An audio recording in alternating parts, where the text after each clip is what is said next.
Hello, this is Jessica Boyer from the Boyer Family Singers, bringing to you all a video on how we eat. Okay, so the first thing that I think would be a good thing to discuss is our menu plan for each week, and it's pretty similar with a few variations depending on what is going on a particular week and how busy we are. But I'm just going to give you an overview of what our menu looks like. So on Monday we have breakfast of cereal, and lunch is leftovers, usually like crockpot leftovers and whatnot. And then for dinner we will have some sort of pasta, so like spaghetti or olive meal pasta or something like that. Tuesday we have eggs for breakfast along with toast and jam, and for lunch we either have sandwiches or burritos, and then for dinner we have some sort of bean soup. Sometimes we'll have chili, sometimes we'll have black beans, sometimes we'll have pinto beans, but Tuesday is normally known as bean day. Wednesday, we begin our day with waffles, and we put all sorts of toppings on there.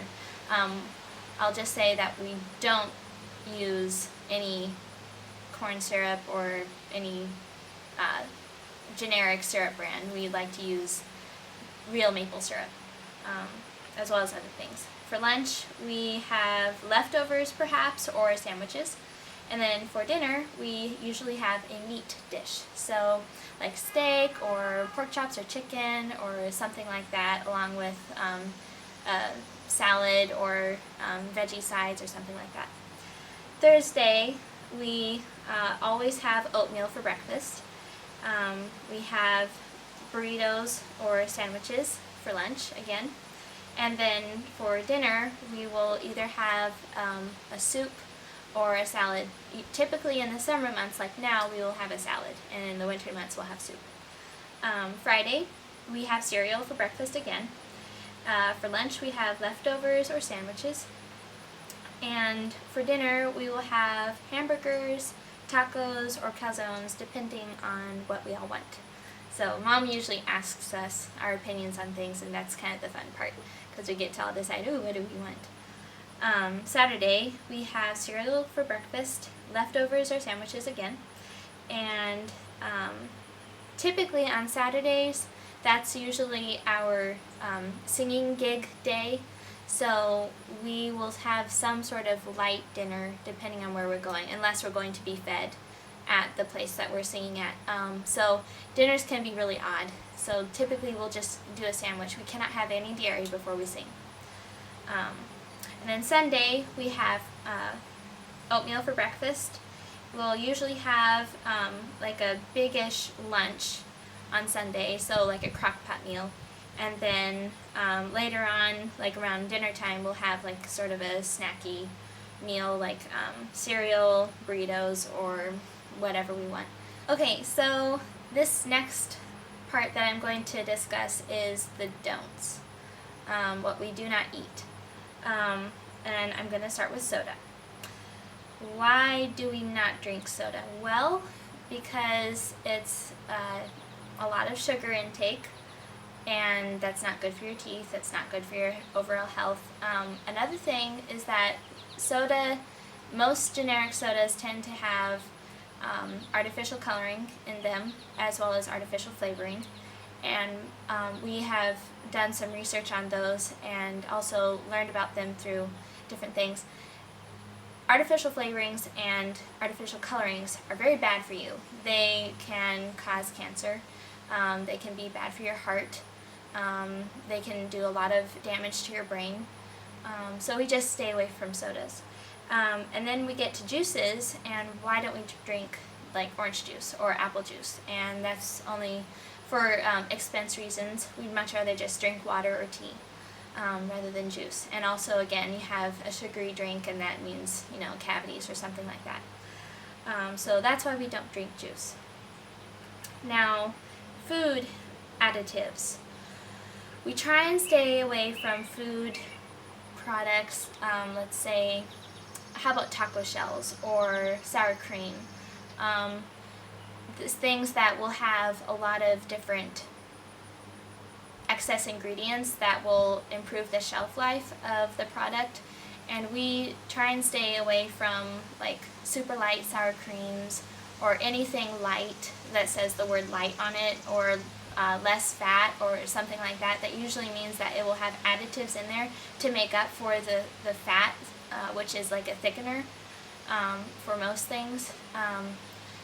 And the additives are just, they're not at all, I wouldn't say they're not healthy, but there's no nutritional value to them. So just try and stay away from those is what I would suggest. Alright, gluten-free. We are not gluten-free because none of us have any issues with gluten. We know a lot of families who do, and they substitute, like with rice flour and potato flour and stuff like that, but we don't need to, so that's what we don't. Fast food. This is a big one. We used to go to McDonald's, we used to go to Taco Bell. We don't go to those anymore, specifically because that food is just terrible for you. It's like, it's fast food. It's made quickly, it's been frozen, it's been made with all sorts of weird stuff in it that is not good for you at all. And overall, if you're going to have a meal out, go someplace where you will end up being satisfied with what you're eating, so you don't go away and like 2 hours later you're hungry again. You want to have a meal that is nutritious and will satisfy your appetite. And typically fast food doesn't really do that.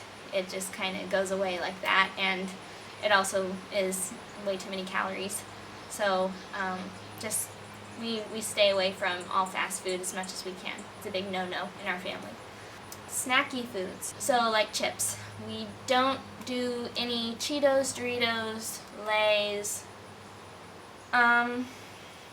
We don't do gummy bears or gummy snacks or anything like that. We used to whenever we were little.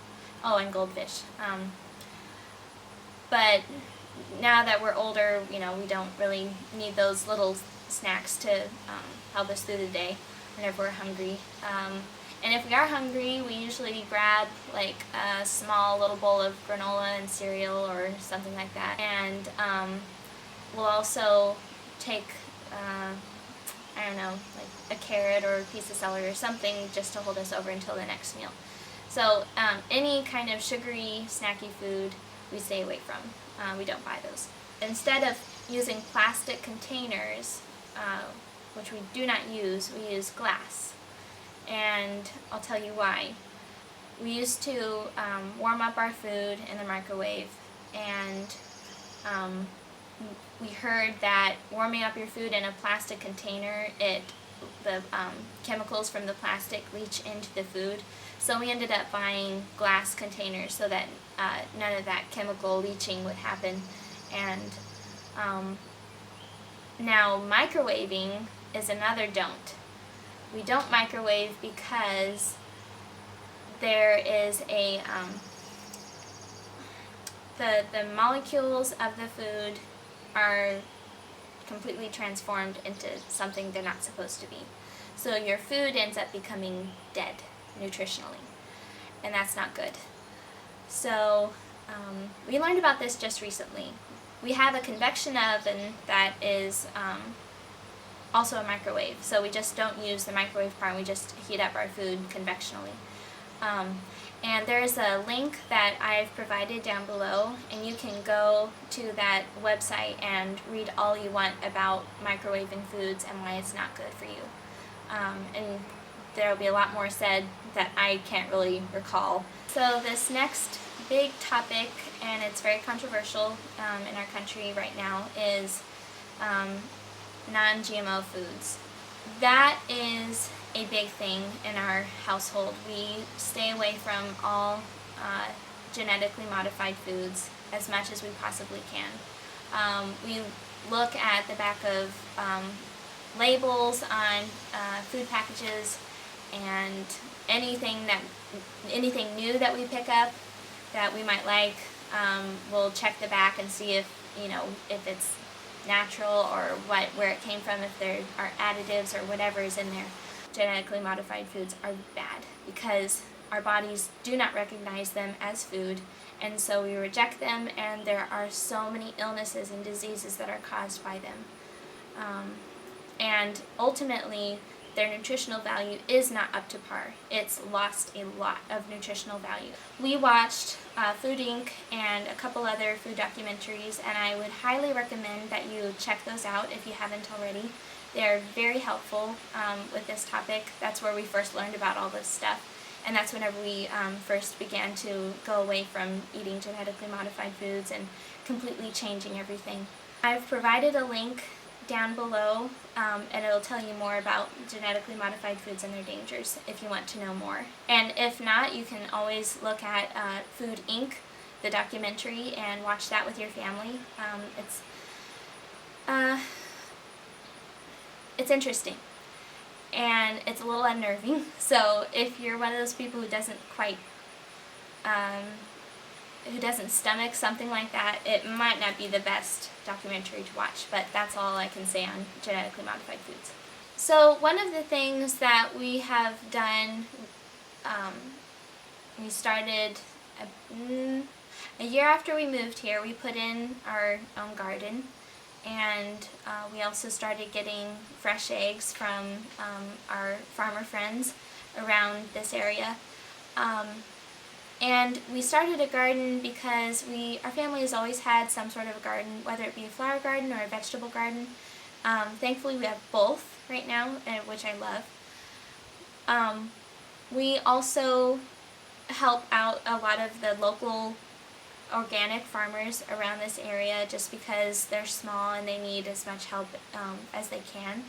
And it's also a good thing because we are helping not only the environment. We're not like environment conscious people, but we are stewards of what God has given to us, and whenever we do something right, it's always good for everything.